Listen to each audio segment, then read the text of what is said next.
every so often, there'll be a painting I'm working on, and it'll say to me, you're working too hard, and it's not working at all. So the piece isn't working. This is a good example. This piece that I'm working on now is a good example of it's saying, you know what? There's been too much work here, and it's not really making me happy.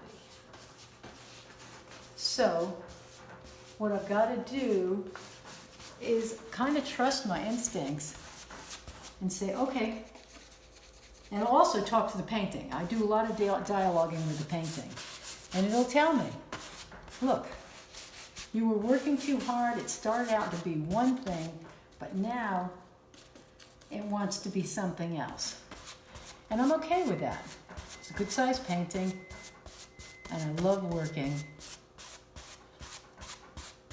So I don't mind.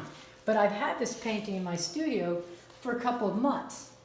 And, you know, I was going back into these shapes that I used to love to do.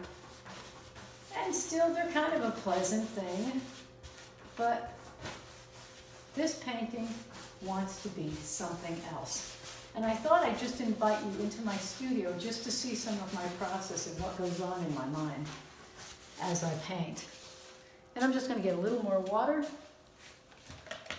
because I'm going to now make a new color. Sometimes I like to limit my palette because it really gives me a chance to stretch and see what I can do with that palette. You know, with a limited palette, you know, it's just by that virtue of the limitations, you have to be a little more creative. Now I don't know where this painting's going, I just know that it's going to direct me where I need to go. I'm in kind of a blue period anyway.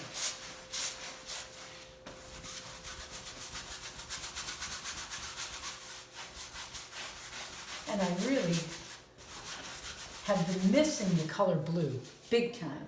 Because blue for me represents the sea, it represents the ocean, and it represents peace.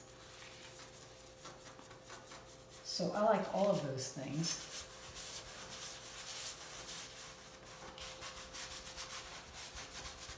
And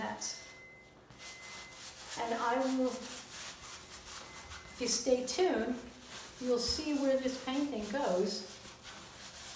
In the meantime, thank you for coming to my studio.